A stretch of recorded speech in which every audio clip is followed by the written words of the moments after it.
Humans often recall the Industrial Revolution when reminiscing about the past. Many textbooks tell people that it was the Industrial Revolution that enabled humanity to make a leap in civilization.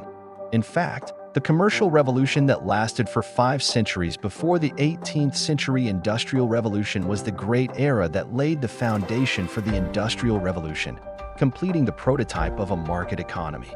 During the Commercial Revolution, currency became the medium for international and intercontinental commodity trading, making currency, for the first time in human history, a relatively fair medium of exchange.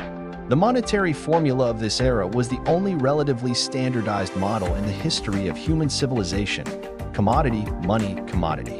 What is most memorable about the Commercial Revolution is the Age of Discovery, a critical period in the history of human civilization.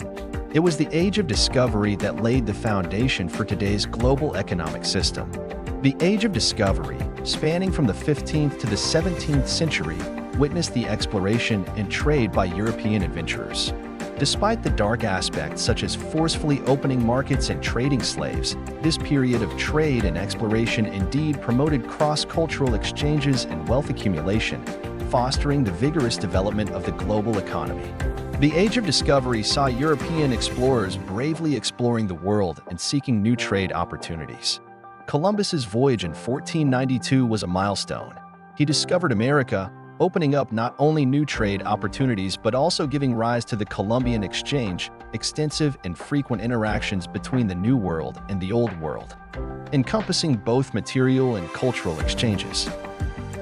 To sustain the commercial revolution for hundreds of years and transition humanity from a closed agrarian feudal system to a prosperous global commodity market trading system, there needed to be a fair medium of exchange, a consensus currency, and adherence to the commodity, money, commodity formula. During the Commercial Revolution, trade of commodities transcended geographical restrictions and the simple matching of traders' needs. Transshipment trade, multi-point and multi-location trade, and diversified commodity trade, especially transcontinental trade, could no longer be facilitated by any currency simply endorsed by a king's credit. Only stable, reliable, and scarce precious metals could bear this heavy responsibility. Due to their preciousness and divisibility, gold and silver naturally became the most consensual currencies.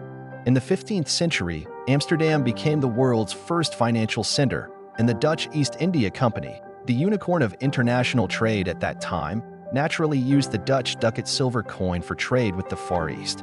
The ducat silver coin, known for its stable value and reputation, gradually became the preferred currency for international trade. The minting of the ducat silver coin reached its peak in the 17th century, producing millions of coins annually. In the 16th century, Spain and South America discovered gold and silver mines, ensuring a steady supply of gold and silver coins, further promoting the widespread use of these precious metal currencies in international trade. The extensive use of gold and silver coins during the Commercial Revolution laid the foundation for the global adoption of the gold and silver standard in the era of currency. The Pearl Standard believes that the consensus of commodity, money, commodity should have been the fairness of humanity.